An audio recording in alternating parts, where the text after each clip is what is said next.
Buenos días a todos. Hoy nos toca responder a una pregunta. ¿Me toca orar o cantar? ¿Me toca orar o cantar? Yo sé que muchas veces nosotros como cristianos somos cristianos todoterreno, ¿no? Y entonces en medio del dolor cantamos. En medio de la tristeza también podemos cantar. Pero muchas veces hay que reconocer que estamos en un momento difícil, en un momento angustioso, y no tenemos que reprimir las lágrimas. Las lágrimas, el llanto, son la manifestación de que no lo tenemos controlado. Cuando lloramos es porque no podemos verbalizar, no podemos decir en palabras lo que está ocurriendo. Entonces, ¿qué hacemos? Lloramos. El niño, el bebé, cuando ha nacido y en los primeros meses no sabe hablar y se comunica llorando. Por lo general, los padres, las madres, todos los que estamos alrededor, el bebé llora, inmediatamente queremos que deje de llorar, pero no es ese la primer meta, el primer objetivo. El primer objetivo del padre o de la madre es identificar por qué llora. ¿Por qué llora? Llora porque quiere un cambio de pañal, llora porque quiere tomar el biberón, llora porque quiere que le alcemos, llora porque le duele la barriga, llora porque escucha un ruido desconocido. Lo primero que hacemos cuando llora no es tratar de decirle, no llores más. Y eso es lo que muchas veces nosotros hacemos como cristianos. Cuando vemos a algún hermano o hermana que está llorando, lo primero que hacemos es tratar de frenar esas lágrimas. Acuérdate que esa no es la primera meta. La primera meta es interpretar por qué. ¿Qué es lo que está ocurriendo? Es por eso que Santiago nos va a hacer una pregunta. Y es la pregunta que vamos a tratar de responder en esta mañana. ¿Me toca orar o me toca cantar? Porque si estoy llorando, Santiago dice, quien llora, quien sufre, tiene que hacer una de estas dos. Pero si todo te va bien, tienes que elegir también en una de estas dos. Vamos a leer lo que dice la Escritura. A ver si lo podemos pasar. Sí.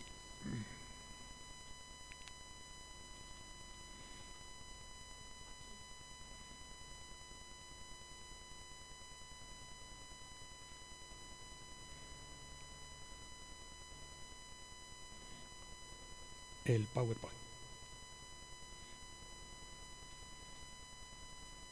Ahora sí, muy bien. Vamos a leer en Santiago capítulo 5, versículo 13 al 18. Tú puedes leerlo de tu Biblia, allí en tu asiento, o puedes leerlo acá de la pantalla gigante. Santiago 5, versículo 13 dice, ¿está afligido alguno de vosotros? Que ore. ¿Está alguno de buen ánimo? Que cante alabanzas. ¿Está enfermo alguno de vosotros? Haga llamar a los ancianos de la iglesia para que oren por él y lo unjan con aceite en el nombre del Señor. La oración de fe sanará al enfermo y el Señor lo levantará. Y si ha pecado, su pecado se le perdonará. Por eso, confesaos unos a otros vuestros pecados y orad unos por otros para que seáis sanados. La oración del justo es poderosa y eficaz. Elías era un hombre con debilidades como las nuestras. Con fervor oró que no lloviera y no llovió sobre la tierra durante 3 años y medio. Volvió a orar y el cielo dio su lluvia y la tierra produjo sus frutos. Hasta allí nomás nuestra lectura. Si prestamos atención a lo que aparece aquí en letra negrita, más oscura, hay 3 personas que Santiago tiene en mente.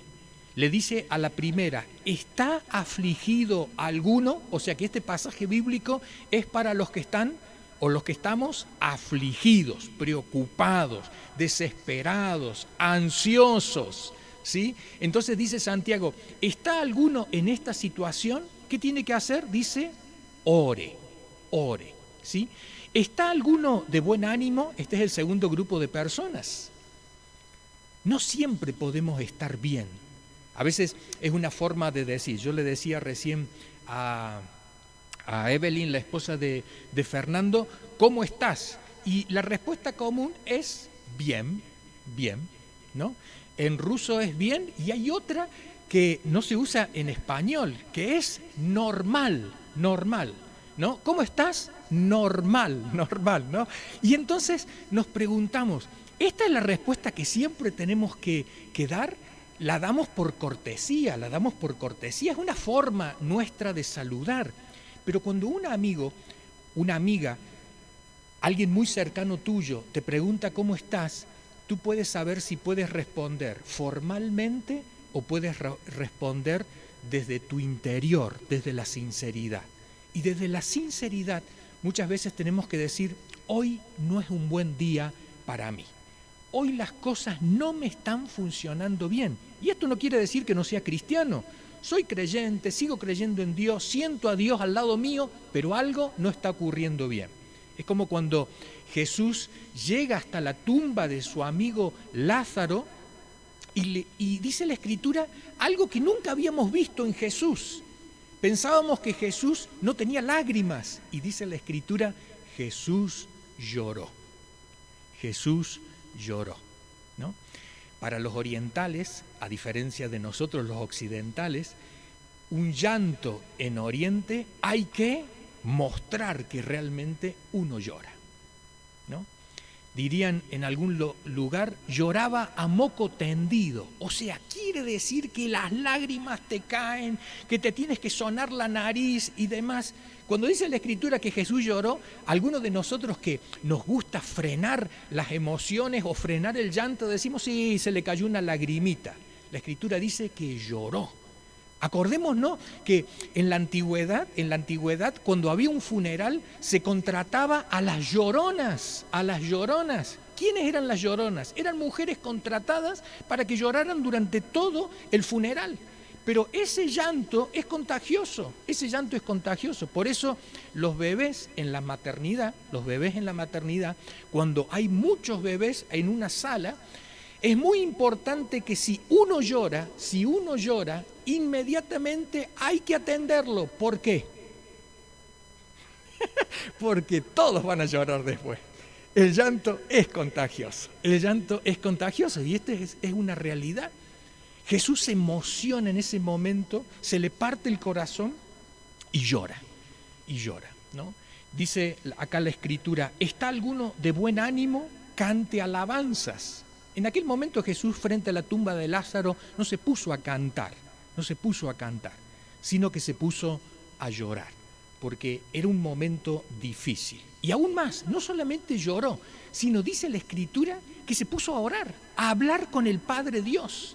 Y le dice al Padre Dios, yo sé que tú conoces todas las cosas, pero esto lo digo por la gente que está aquí alrededor. Él necesita comunicarse con el Padre Dios. El tercer grupo de personas, entonces, los afligidos, los que están de buen ánimo o alegres, y también el tercer grupo, versículo 14, ¿está enfermo alguno de vosotros? Haga llamar a los ancianos de la iglesia para que oren por él y lo unjan con aceite en el nombre del Señor. Estos tres grupos de personas es a los cuales Santiago les quiere hablar. Ya los vamos a ver en detalle a cada uno de ellos, pero prestemos también atención a la palabra que más se repite en este pasaje, que está escrita aquí en azul celeste. Es la palabra orar. Dice el verso 13 que ore. El versículo número 14, para que oren por él. El versículo número 15, la oración de fe. El versículo número 16 dice, orad unos por otros. También el 16, la oración del justo es poderosa y eficaz. El verso 17, con fervor oró Elías. Y el verso 18, volvió a orar. Casi todos los versículos tienen aquí la palabra oración. Es el énfasis. Este pasaje habla de la oración. Y vamos a ver después qué nos enseña sobre cada uno de los aspectos de la oración. Pero antes de avanzar, me gustaría que nos quede en claro un concepto. que a veces nosotros pensamos que delante de Dios no puedo llorar, que delante de Dios no puedo derramar lágrimas, que delante de Dios no puedo decir, Señor, estoy triste, ¿no? Hay una canción, son canciones muy antiguas, ¿no? No puede estar triste el corazón que alaba a Cristo, decía la canción. No puede estar triste el corazón que alaba a Cristo. Es verdad, pero yo sé que en esta mañana, cuando nos hemos puesto de pie para cantar, algunos de nosotros no estábamos en modo canto. Algunos de nosotros no estábamos con el deseo de cantar, sino más que todo nos hubiera gustado tener nuestro tiempo de oración. ¿Por qué? Porque dice Santiago, ¿está alguno afligido? ¿Está alguno triste? ¿Está alguno con problemas, con necesidades? ¿Hay algo que te aflige en tu mente, en tu corazón? No es tiempo de cantar, es tiempo de orar, es tiempo de orar. Pero algunos de nosotros, que nos ha ido muy bien durante la semana, a otros, y podemos decir, vengo con la alegría a flor de piel. Y quiero realmente expresar que amo a mi Dios y tengo ganas de cantar y ojalá todo el culto fueran canciones solamente. No quiero escuchar prédica, quiero cantar. Y es porque nos ha ido bien, nos está yendo bien y entonces es el momento de cantar.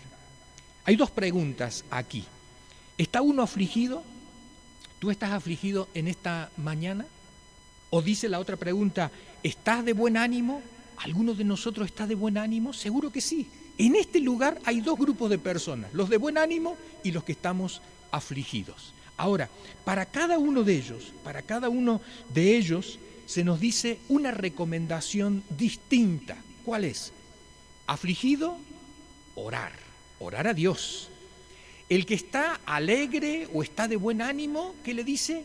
Que cante, pero no solamente que cante canciones de José Luis Perales, no. Lo que dice es que cante alabanzas.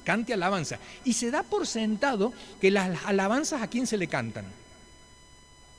Claro, nuestro Dios. Imagínate, yo no le puedo cantar alabanzas a José Luis no me puede cantar a mí, ni a Fernando me las canta a mí, no existe eso. Las alabanzas siempre son para Dios, ¿no? Las podemos alabar entre nosotros por ahí, qué buena la camisa que tienes, qué bien el corte de cabello que te has hecho, esto, lo otro, pero hasta ahí nomás. Pero cantar los elogios a otra persona, solamente se lo destinamos a Dios, Entonces, quisiera que nos hiciéramos una pregunta. ¿Qué tienen en común estas dos acciones? ¿Qué tienen en común estas dos acciones? Orar y cantar. Muy bien, Matilde. Ambas van dirigidas a Dios. Y es lo que Santiago nos quiere decir. O sea, no importa el momento que tú y yo estemos viviendo, lo importante es que sigamos conectados con Dios. Si las cosas nos van bien, sigamos mirando a Dios como el autor de ese bien que tenemos. Pero si las cosas nos están yendo mal, sigamos mirando a Dios para poder entender por qué me está ocurriendo esto. La idea es que nuestros ojos no se aparten de Él. Por lo general, cuando estamos en medio de la alegría, de la euforia, es muy fácil olvidarse de Dios. ¿O no? Esa es una experiencia que tenemos todos nosotros como seres humanos. Las cosas nos marchan bien y decimos, bueno, Señor, he orado bastante mientras me iba mal. Así que ahora me voy a relajar un poco y te hablaré de tiempo en tiempo. Santiago dice, no tienes que cortar la relación.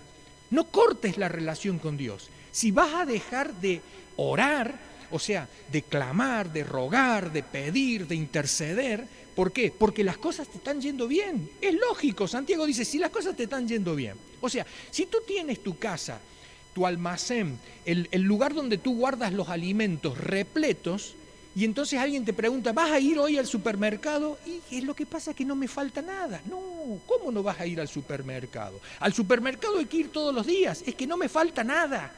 Y a veces nos ocurre eso. A veces decimos, ¿sabes qué? Me va tan bien. Y entonces uno dice Santiago, si te va bien, no te olvides de Dios, cántale a Él, alábale a Él.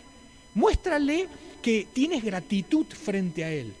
Hazlo a Dios como el autor del bien que tú estás viviendo. Que la gente se entere que te está yendo bien. Que la gente se entere que te está yendo bien. ¿Pero por qué? Porque Dios te ha ayudado. Ahora, cuando las cosas nos van mal, por lo general miramos al cielo y empezamos a clamar, a rogar, a orar y a decirle, Señor, ayúdame, ayúdame, ¿no? Quisiera que avanzáramos un poquito y leamos en Santiago lo que dice con respecto a la oración. Repasemos lo que dice el pasaje. El pasaje dice, verso 13, ¿está afligido alguno de vosotros? Que ore. Por lo general, tenemos por ahí un concepto que hemos barajado un tanto equivocado a lo largo de los años, ¿no? Y es un concepto que no va de acuerdo a nuestro pensamiento, a nuestro sentimiento, pero lo seguimos enseñando, ¿no? Cuando Pablo y Silas estaban en la cárcel, y dice la Escritura que los azotaron, los golpearon, les pusieron grilletes en las manos, en los pies, y entonces los pusieron en el fondo de la cárcel. Y allí azotados en medio de las heridas y demás, dice la Escritura que Pablo y Silas, ¿qué hacían? Vale, ahí lo tenemos. Y ese es el concepto que por lo general nos vamos pasando unos a otros, ¿no? Y es que cantaban a Dios. Pero en realidad el texto griego lo que dice es que oraban salmos a Dios o recitaban salmos a Dios. Ahora yo te voy a preguntar algo, y esto es muy importante, porque tú dices, sí, entonces, pero los salmos eran canciones. Sí, pero espera un momento. Los salmos es la composición poética que tenemos en el Antiguo Testamento, y es verdad, algunos eran para cantar, pero otros eran para meditar. Por eso hay una parte en los salmos que dice Selah, que significa cállate. Como diciendo, guarda silencio y piensa en lo que has dicho. Hay salmos en la Biblia que son salmos eufóricos, de alegría, de júbilo, pero también están los otros salmos, los salmos de tristeza, los salmos de dolor, de queja. Y están los otros, los imprecatorios, lo que les desean el mal a otros. Y uno dice, wow, pero si eso es lo que sale del corazón humano, de nuestro interior, precisamente cuando las cosas están mal, nos quejamos, nos dolemos. Y cuando dice la Escritura que Pablo y Silas recitaban los salmos, ¿sabes por qué es? Porque cuando hay dolor, cuando hay tristeza, no sabemos qué decir. Y lo que hacen Pablo y Silas, dicen, mira, para no meter la pata, para no quejarnos como todos los demás presos se quejan, para no estar diciendo maldiciones sobre los romanos que nos han tenido aquí en la cárcel, ¿sabes qué? Vamos a poner la palabra de Dios en nuestra boca. Y se pusieron a recitar los salmos. La Biblia no dice que los presos dijo, wow, qué bien, Pablo y Silas, a pesar del dolor, están cantando. No, simplemente dice la Biblia que los presos los oían recitar los salmos. En vez de quejarse, en vez de maldecir, en vez de proferir temores o preocupación, ellos empezaron a confesar la palabra de Dios. Es cuando Jesús, por ejemplo, está en el desierto. Está en el desierto y tiene hambre, está en el desierto y tiene frío, está en el desierto y está solo y el diablo lo tienta. ¿Qué hace Jesús? Dice la palabra de Dios. Y esto es muy importante entenderlo. Si estamos preocupados, oremos.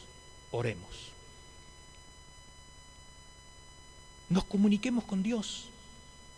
Es algo que nos surge naturalmente, pero no le pidamos al que no está preocupado que tenga la misma preocupación que yo. Porque el que no está preocupado está viviendo otro momento espiritual. Y eso es lo que Santiago quiere mostrarnos. Hay algunos hermanos en la congregación, dice Santiago, que le está yendo las cosas bien. Cántenle alabanzas a Dios. Hay otros que están preocupados por algo, entonces hagan oración a Dios. Pero hay otros que están enfermos Y a estos vamos a hacer algo especial. Y ya lo vamos a notar más adelante. Dice el versículo 14, ¿está enfermo alguno de vosotros? Haga llamar a los ancianos de la iglesia para que oren por él. La oración de fe, versículo 15, sanará al enfermo y el Señor lo levantará. Y si ha pecado, su pecado se le perdonará. Dice el 16, orad unos por otros para que seáis sanados. La oración del justo es poderosa y eficaz. Elías con fervor oró que no lloviera y no llovió. Volvió a orar y el cielo dio su lluvia. ¿Qué aprendemos aquí sobre la oración? ¿Qué aprendemos? Que hay que orar en medio de la aflicción. Hay que orar en medio de la aflicción. Es por eso que cuando alguien viene al lado nuestro y llora, el mejor consejo que tú le puedes dar no es que deje de llorar, sino que hable con Dios. Habla con Dios. Habla con Dios. Exprésale tu dolor, tu sufrimiento, tu ansiedad, tu temor a Dios. Habla con Dios. Habla con Dios. Por lo general, nosotros decimos entre nosotros, bueno, le hace bien hablar, sí, pero le hace mucho mejor que hable con Dios, que hable con Dios. También aprendemos sobre la oración que hay que dejarse orar. ¿Qué significa esto? Dejarse orar. Dice Santiago, si alguno está enfermo, llame a los ancianos de la iglesia y oren por él. Oren por él. Ahora, ¿qué significa dejarse orar? Yo no sé si alguna vez dijiste esta frase, ¿no? Dejarse orar. Imagínate que yo te digo a ti, déjate que te ore. Deja que yo ore, no que tú ores. ¿Has visto cuando damos el motivo de oración? Yo tengo un motivo de oración. ¿Cuál es, querido hermano o hermana? Bueno, yo quiero comprarme un coche, quiero comprarme una casa y quiero que el Señor me sane y quiero que me ayude y que me abra la puerta y demás. ¿Y qué decimos todos? Vamos a orar por lo que dice el hermano o la hermana. Pero acá la cosa cambia, porque al llamar a los ancianos de la iglesia son ellos los que oran por el enfermo. Recuerdo en una oportunidad que había un joven universitario que había llegado a la iglesia, no es Víctor, sino es otro, ¿no? Y una iglesia donde nosotros estábamos, y entonces, claro, venía de otro país y entonces tenía dificultades con el idioma, con esto, con lo otro, ¿no? Y entonces en el momento de la oración dijo, por favor, oren para que pueda aprobar los exámenes. Entonces fue el momento de la oración y una hermana oró por este joven universitario y oró de esta manera: Señor, yo te pido que aprobar el examen no es lo más importante para él. Cuando empezó a decir esto la hermana, es como que algunos ya abrieron los ojos y dijeron, ¿qué está diciendo? Porque lo que pidió era aprobar los exámenes. Y la hermana dice, a lo mejor, Señor, lo más importante no es que apruebe los exámenes, sino que lo más importante es que aprenda el idioma, que realmente pueda fluir en el idioma y pueda pronunciar bien las palabras porque no le entendemos nada de lo que está diciendo. Por favor, ¿no? Imagínate, cuando tú le pides a un hermano que ore por ti y ora de esa manera, entonces tú ¿qué dices? La próxima vez no te pido nada, ¿eh? La próxima vez no te pido. Y eso es lo que dice Santiago. ¿Sabes qué? A veces nosotros cuando oramos estamos en un círculo vicioso.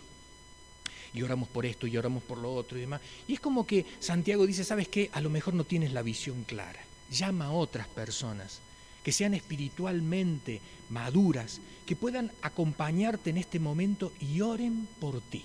Deja que ellos hablen a Dios por ti.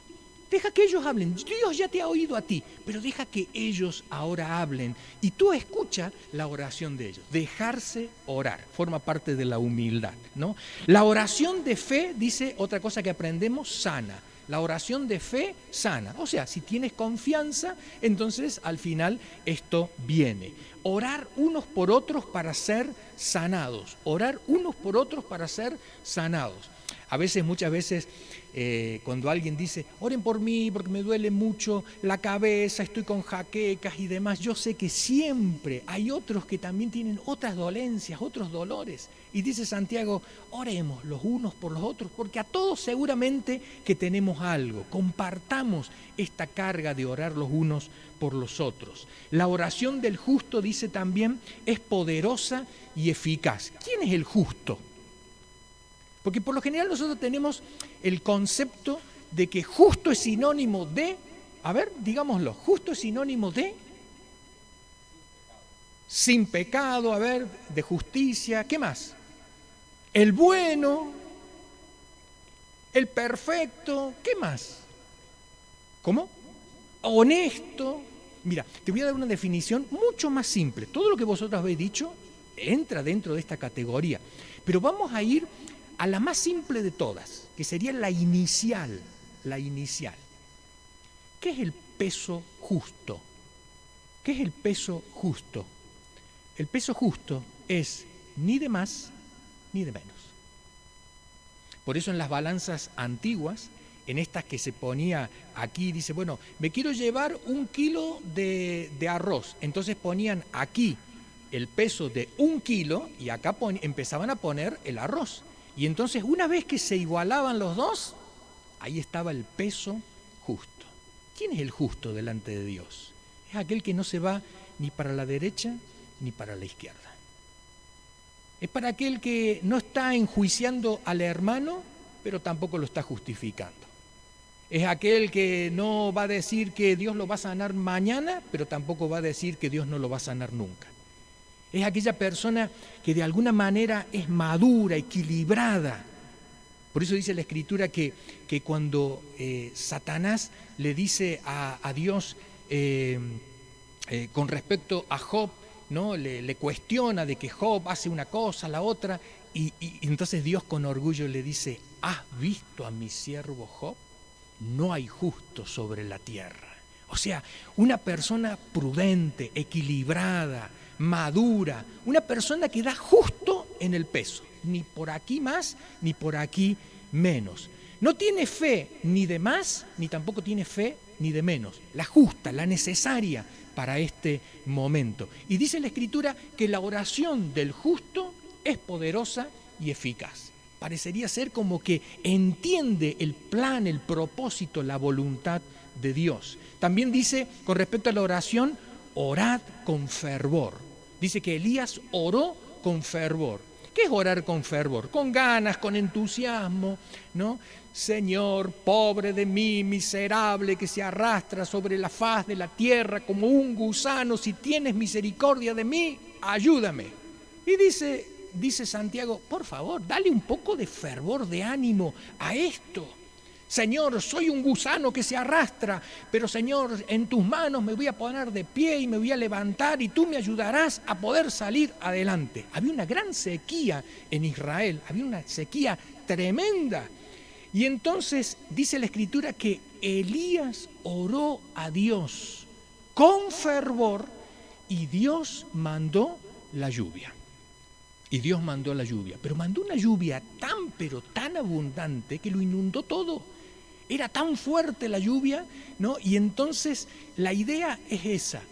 No nos quedemos con ganas de expresar nuestro ánimo, nuestro entusiasmo en la oración. Lo hagamos con fervor, lo hagamos permanentemente, insistentemente. Pongamos de nuestra parte en la oración. Y por último, dice que Elías, después que Dios había enviado la lluvia, claro, llovía, y entonces dice la Escritura, a ver si lo volvemos a leer, dice la Escritura, el verso 18, volvió a orar y el cielo dio su lluvia y la tierra produjo sus frutos. Dice el verso 17, Elías era un hombre con debilidades como las nuestras, con fervor oró que no lloviera, y no llovió. Y después volvió a orar y llovió. Perdón, al principio dije que había orado con fervor para que lloviera. No, ora con fervor para que no llueva. Y dice la Escritura que los cielos se cierran, pero después vuelve a orar y se vuelven a abrir. Y a mí me hace pensar en esto, me hace pensar en lo siguiente. A veces nosotros damos por sentado de que Dios ya lo sabe. Y es como que Dios dice, estoy esperando a que me digas que me detenga. Estoy esperando a que me digas que lo haga. Y dices, pero Señor, tú lo sabes todas las cosas, sí, pero ¿sabes qué? A mí me gusta que lo hablemos. A mí me gusta que haya un acuerdo entre los dos.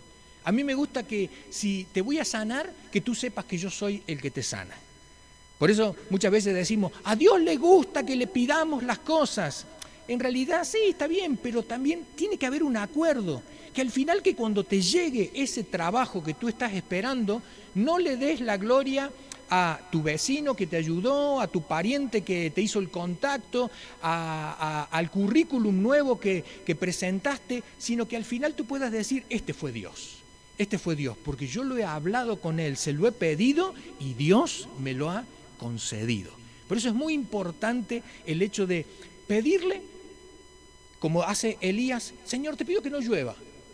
Y no llueve durante 3 años y medio. Y después dice que Elías volvió a orar y le dijo, Señor, ahora te pido que llueva. Y entonces vuelve a caer la lluvia nuevamente sobre la tierra. Antes de hablar de este texto que conocemos muchos de nosotros con respecto a llamar a los ancianos de la iglesia, orar por él, ungirle con aceite para que sea sanado, quiero que tengamos en claro algunas cosas importantes con respecto al uso del aceite en la Biblia, Para algunos esto no va a ser nuevo y para otros, desde luego, que sí. ¿Qué usos encontramos del aceite en la Biblia? Por lo general, vemos, por ejemplo, aceite para alimentar.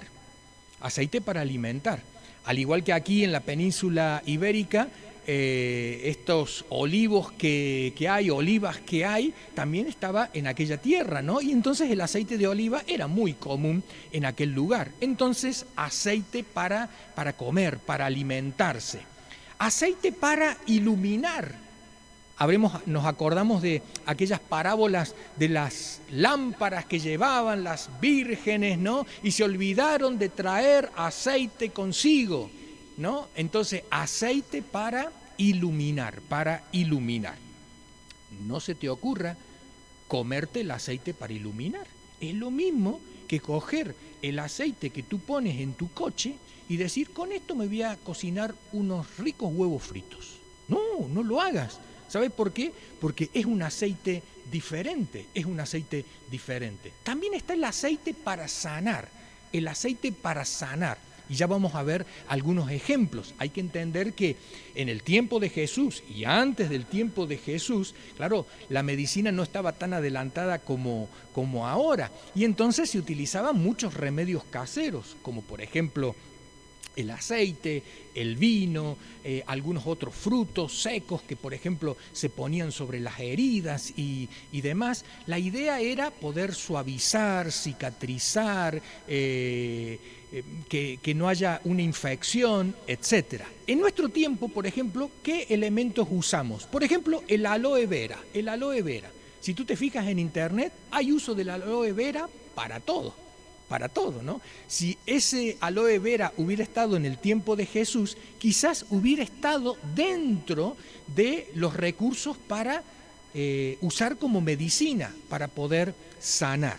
Pero sigamos adelante. Aceite para alimentar, aceite para iluminar, aceite para sanar, aceite para consagrar. Y ahora te voy a hacer una pregunta. ¿Cuál era la diferencia entre el aceite para consagrar a un rey, a un profeta, a un sacerdote?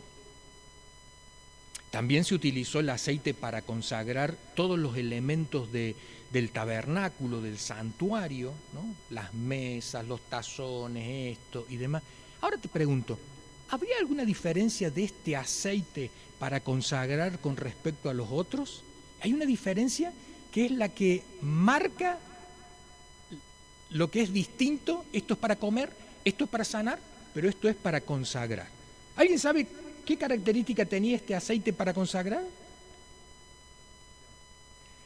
Vale, pero por ejemplo, si me los presentan aquí a los dos, mira, este es para cualquier uso y este es para consagrar. ¿Yo cómo me doy cuenta? Por el olor, por el aroma, porque el aceite para consagrar era perfumado. Entonces cuando a ti te tiraban ese aceite y te ungían como rey, como profeta, como sacerdote, ¿sabes qué? Todo el mundo lo sabía. Porque olías bien, olías perfumado, ¿Has visto esos aceites perfumados que se venden, que algunos se queman y demás? Claro, tú te pones un poquito nomás y hueles durante toda la semana, ¿no? Estoy exagerando un poco, pero en fin, ¿no? Esa era la idea. La idea era que todo el mundo supiera que este es el elegido, que este es el consagrado, que este es el ungido. Avancemos un poquito. Dice Isaías 1:6, desde la planta del pie hasta la coronilla no les queda nada sano, todo en ellos es heridas, moretones y llagas abiertas, que no les han sido curadas ni vendadas, ni aliviadas con aceite. Fíjate aquí la utilidad del aceite, ¿para qué?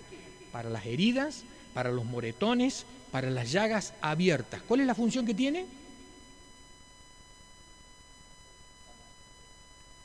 Pero fíjate, aparte de sanar, hay aliviar. Y es precisamente porque, claro, imagínate, te has raspado, tienes ahí, entonces te pongo esto como si fuera una protección, ¿no? Como si fuera ahí una lámina protectora, ¿para qué? Para que te cause alivio, ¿no? Vale, sigamos. Lucas 10:34. Este es el ejemplo que Jesús habló del buen samaritano. Dice, se acercó al herido, lo curó las heridas con vino y aceite y se las vendó. Luego lo montó sobre su propia cabalgadura, lo llevó a un alojamiento y lo cuidó. ¿Qué utilizó para las heridas de este hombre que había caído en el camino, en mano de los malhechores? Dice la Escritura que utilizó dos elementos, el aceite y el vino. Tú ya sabes para qué es el aceite. ¿Para qué era? Para aliviar. ¿Y el vino? ¿Y el vino? Claro, desinfecta, cicatriza, ayuda a que no se inflame la herida. Esa era la función del vino, esa es la función del vino. Imagínate que de pronto yo vaya a tu casa y tú me digas, ¿estás enfermo? Sí, no pasa nada. ¿A qué te saco mi aceite? Pero yo te voy a preguntar, ¿y este aceite para qué es? Mira, te tomas esta cucharada de aceite de ricino y vas a ver qué bien te va a hacer al estómago. Qué bien te va a hacer al estómago, ¿no? Bueno, estas son recetas de las abuelas, ¿no? Aceite y vino utiliza para sanar las heridas. Ahora, Timoteo 5:23, dice Pablo a Timoteo, no sigas bebiendo solo agua, toma también un poco de vino a causa de tu mal de estómago y tus frecuentes enfermedades. No tomes solamente agua, sino también toma algo de vino por tus dolores frecuentes de estómago y tus enfermedades. Veamos cómo también el aceite y el vino formaban parte de los elementos curativos en aquel tiempo, elementos curativos. Dice la Biblia, Santiago 5, 14 al 15.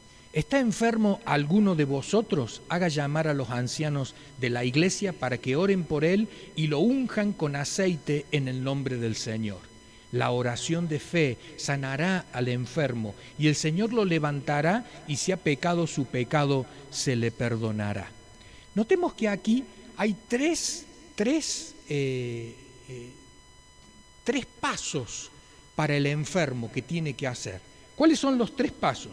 Los tres pasos son llamar a los ancianos, segundo paso, orar por la persona, los ancianos, y tercer paso, ungirla con aceite. Esta palabra ungir muchas veces se nos trastoca un poco la mente y decimos, claro, lo está consagrando. No, no lo está consagrando. Esto no es aceite de consagración, esto es aceite de sanidad.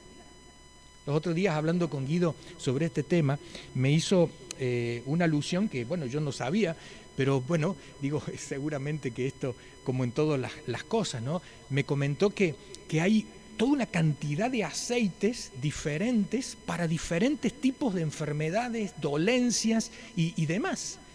Y yo, mira, que yo sobre eso no sé nada, ¿no? Pero cuando él me mencionó esto, yo dije, wow, esto no lo sabía.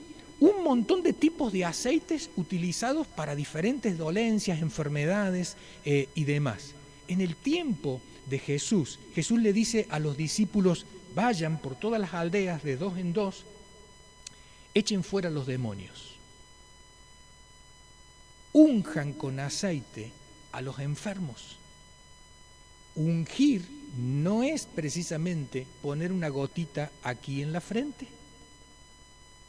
La palabra ungir también es untar, aplicar. Por eso he querido buscar esta imagen para que de alguna manera pueda ejemplificar. La idea es aplicar. Yo sé que la mayoría de nosotros, y yo también en el tiempo pasado, pensaba que los discípulos iban por las aldeas y decía, enfermos por aquí, una gotita aquí, una aquí, todos sanados. Pero después con el tiempo me di cuenta que el trabajo que hicieron los apóstoles que fueron de aldea en aldea era coger a los enfermos y aplicarle el aceite en sus heridas, en sus golpes, en sus moretones, donde estaba inflamado, ¿no? Un masaje con aceite. Y dice la Escritura que los enfermos se sanaban, ¿no? Entonces, no queremos decir con esto que esta parte ceremonial del aceite la tenemos que descartar plenamente de nuestras prácticas, pero entendamos un poquito por qué lo hacemos así.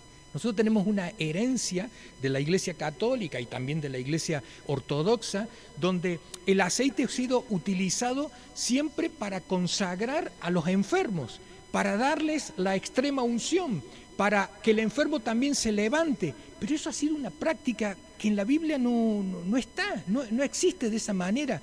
Lo que existe en la Biblia es el hecho de llamar en primer lugar a los ancianos. ¿Quiénes son los ancianos? Yo recuerdo en una oportunidad, estaba enfermo de paperas, ¿no?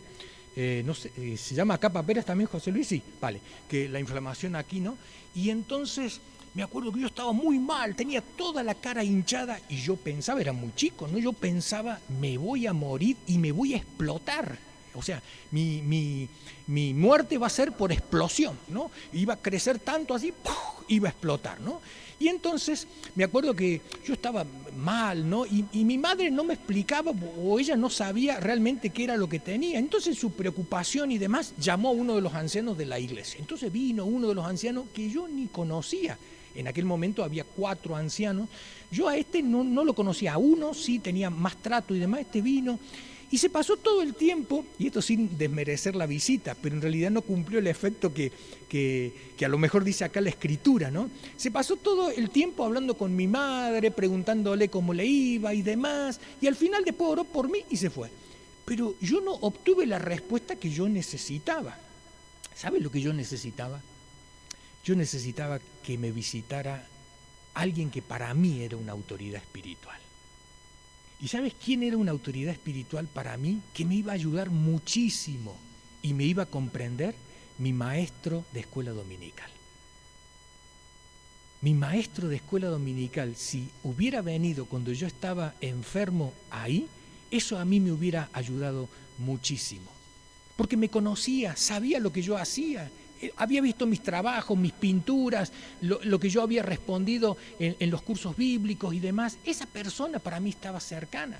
Por eso cuando dice la Escritura, llamar a los ancianos de la iglesia, son personas de autoridad, son personas espiritualmente que te puedan ayudar, Así que esto lo doy como idea, ¿no? Si tu hijo o tu hija está enfermo o demás, a lo mejor no me invites a mí o no le invites a Guido para que vayamos a visitarle, que vaya a su maestra de escuela dominical, que le va a entender más y que también espiritualmente tiene autoridad, desde luego, pero la idea es alguien que te pueda traer otro conocimiento, otra luz, que te pueda mostrar de otra manera en tus palabras lo que tú puedas entender por qué estás atravesando por esta situación.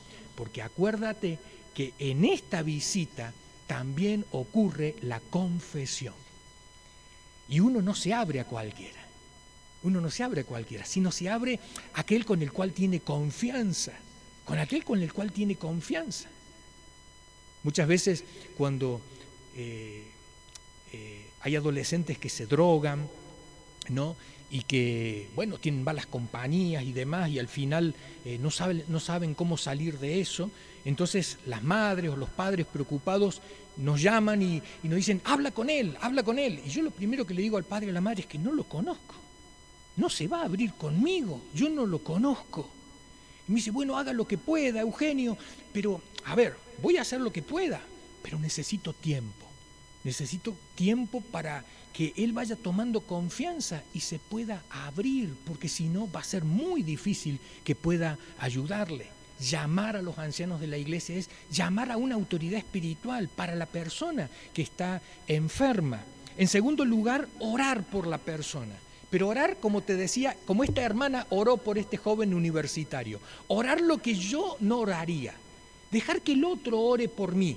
Que el otro diga, Señor, dale fortaleza para que en medio de esta enfermedad pueda aprender la lección que tú le quieres dar. ¡Wow! Yo nunca oro de esa manera. Señor, por favor, imagínate, me duele la muela y yo nunca le digo al Señor, Señor, por favor, que yo aprenda la lección y una vez que la haya aprendido, que se vaya mi dolor de muela. Nunca digo eso, sino simplemente que decimos todos, Señor, quítame el dolor de muela. Pero dejar que el otro ore por mí es introducir algo nuevo a la oración que yo nunca he dicho delante de Dios.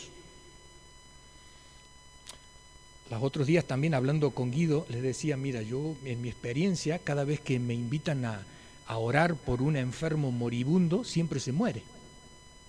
No me invites a orar por ti, si estás moribundo. Pero, no sé, pero siempre me ha pasado así, pero eso también me ha ayudado, ¿no? Muchas veces mi esposa me dice, ¿y se va a sanar o no? Tú ya sabes, le dijo, ¿no? Y yo sé que tengo que volver al otro día, pero tengo que volver al otro día con la palabra de consuelo, con la palabra de ánimo en medio de esta pérdida y demás. Pero yo sé que también, y ojo, en este sentido lo miro así, sé que también Dios ha permitido que tenga estas vivencias para poder transmitir consuelo, porque no es lo mismo venir después que ha fallecido, sino cuando vienes antes, donde está toda la lucha ahí, conoces a las personas, lloras con ellos, tratas de comprender la situación y demás, entonces después cuando es el funeral la cosa cambia, porque ya te ven como alguien un poco más cercano, no es como alguien que viene simplemente a decirnos unas palabras de consuelo. Yo lo he mirado desde ese punto de vista, pero quiero decirte algo, hay personas que cuando oran tienen con claridad una respuesta de Dios. Y saben si te vas a levantar o no te vas a levantar. Y es bueno este tipo de personas. ¿Por qué? Porque nos pueden decir, como le dijeron al rey, ¿sabes qué? Mira, ordena tu casa porque el Señor ha dicho que no vas a vivir mucho tiempo. Y entonces el rey dice, uy, ¿qué hago? Y entonces empieza a confesarse a Dios, empieza a decirle, Señor, perdóname, ayúdame, dame unos años más de vida y demás. Y dice la Escritura que el Señor le oyó y le concedió más años de vida. Pero es necesario tener a unas personas con discernimiento a nuestro alrededor orando por nosotros y ungirle con aceite. Y acá podemos decir, ¿puedo ponerle un poquito de aceite en la frente? Ponle, pero acuérdate de algo. Untar con aceite en el tiempo de Jesús era a la herida, era para suavizar, era para curar, pero en el sentido práctico, no era poner una gotita, Hay muchos enfermos que no quieren tomar la medicina, porque dicen, yo no necesito medicina, pero ¿sabes una cosa? Puede ser que no la necesites, pero puede ser que sea imprescindible, porque si no, no vas a levantarte de ello. Y fíjate qué interesante aquí. Dice, llama a los ancianos, oren por él y aplíquenle la medicina. ¿Por qué? ¿No se la quería aplicar quizás? ¿No se la pudo haber aplicado la esposa, el hijo, la madre, quien sea? ¿No? A veces es necesario. Yo muchas veces pregunto a mis pacientes, ¿estás tomando la medicina? Y me dice, sí. ¿Cuándo es la última vez que la tomaste? A ver, déjeme pensar. A ver. Quiere decir que no las vienes tomando. Sabes que no puedes dejar la medicación. Entonces es necesario que haya alguien al lado tuyo que te esté diciendo y machacando ahí, no te olvides de esto, no te olvides de lo otro, acuérdate que esto te puede ayudar. ¿Confiamos más en la medicina que en Dios? No. Lo que confiamos es en un Dios sanador que puede utilizar cualquier medio. Que un buen día puede extender su mano del cielo, me toca y me sana. Pero otro buen día le puede decir a otra persona, ve y ora por este que se sane. Y otro día puede decir, mira, tómate este analgésico que con esto te va a ir bien. Lo importante, dice Santiago, no perdamos de vista a Dios. Ya sea que estés pasando un buen momento, cántale a Dios. Si estás pasando un mal momento, órale a Dios. Pero si estás enfermo, también sigue en contacto con Dios. Y si te cuesta en medio de la enfermedad, llama a esa autoridad espiritual que te va a ayudar, que te va a guiar, que va a orar por ti y que va a consagrar la medicina que tú estás tomando, ¿no? Muchas veces nosotros nos preguntamos, ¿qué nos toca hoy? ¿Qué nos toca hoy? ¿Nos toca orar o nos toca cantar? Y te pregunto hoy, en este momento, en este día, con lo que tú estás viviendo, este día domingo, ¿qué te toca hoy? ¿Orar o cantar? ¿Qué te toca? ¿Orar o cantar? Cuando nos despidamos al final, nos vamos a hacer esta pregunta. ¿Qué te toca hoy? ¿Orar o cantar? Y con toda la sinceridad del mundo sería bueno que tú pudieras decir, ¿sabes qué? Hoy me toca orar. Porque las cosas no me están yendo bien. Porque hay cosas que todavía no se han resuelto ni en mi familia, ni en mi vida, ni en mi trabajo y me toca orar. Y te pido que tú me acompañes en este tiempo de oración. ¿Para que el Señor me quite las cosas? No para que me las quite, sino para que el Señor me ayude a resolverlas. Y si me las quiere quitar, que se las lleve, pero que yo pueda triunfar en esta prueba, en esta situación que tengo. Y hay otros de nosotros que diremos, hoy me toca cantar. Me ha ido tan bien, como Gabriela, que aprobó su carnet de conducir. Así que cuando tú le veas la cara a Gabriela, tiene una cara de L. Tiene una cara de L ahí, ¿no? Porque ha aprobado su carnet de conducir, es la persona más alegre del mundo y demás. Hoy le toca cantar. Hoy le toca cantar. Sería bueno que cerremos los ojos por un momentito. Vamos a pensar en Dios, en un Dios que está cuando estamos enfermos, en un Dios que está con nosotros cuando estamos con problemas, pero en un Dios que también nos da esos momentos de alegría, de júbilo, de risa. Padre nuestro que estás en el cielo, te agradecemos porque los tiempos van cambiando en nuestras vidas, pero tú siempre estás allí. Te agradecemos porque en medio de la enfermedad podemos ir a ti y tú como buen médico, como buen sanador, nos vas a conceder lo que estamos necesitando. Te agradecemos porque en medio del dolor, de la tristeza, de la preocupación, cuando las cosas no salen, podemos levantar nuestros ojos al cielo y te encontramos nuevamente a ti. Y también te agradecemos por todo lo bueno, lindo, maravilloso que tú nos has dado en este último tiempo, porque también nos ayuda a levantar los ojos y a decir, si no hubiera sido tú, yo no lo hubiera tenido en este momento. Gracias, Señor, porque siempre estás con nosotros. Oramos con fe en el nombre de Jesús. Amén.